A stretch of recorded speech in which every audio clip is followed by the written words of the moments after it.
Two US warships, the USS Porter and the USS Ross, have fired a total of 59 Tomahawk missiles at the Syrian government airbase where US officials have claimed the warplanes that carried out the chemical attacks that killed dozens of civilians earlier this week were based. Coming up tonight on Checkpoint, we're in Edgecombe and we feature striking interviews with people there who've lost everything or who don't know what they've lost. We also have pictures from our crew there, and don't forget, you can watch us on Freeview Channel 50, Facebook, the RNZ website, and from Monday you'll be able to watch us on Sky Channel 83. But first tonight, the BBC's North American editor is Jon Sopel, whose work we regularly feature on Checkpoint, of course. Just hours before the US strike on Syria, he told late-night BBC viewers in the UK that they may wake to find Trump had taken such action. Well, they're about to wake and they'll find he was right. We grabbed Jon Sopel very quickly just after the strikes were announced as he raced to file for the BBC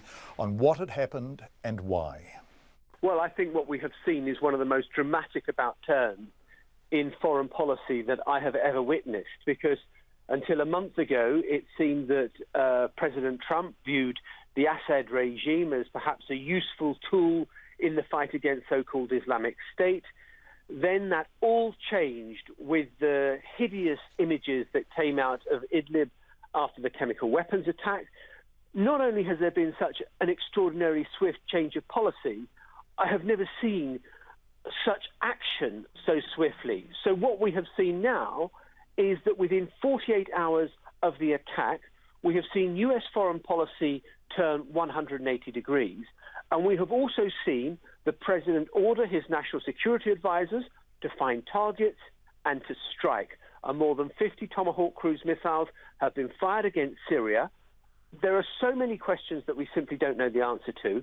Is this a one-off attack against one particular airfield where the raid was launched from? Or is this the start of something else? And that we don't know. Now, John, I know you have to go, but what's fascinating about this is it's so at odds, as you say, with his position very, very recently, his strong and strident attacks on Obama in 2013, saying keep out of Syria. And the overwhelming temptation is to say he's trying to change the subject here, that he is under so much pressure that he needs a circuit breaker. Could he be doing the right thing for the right reason, or is something else at play here?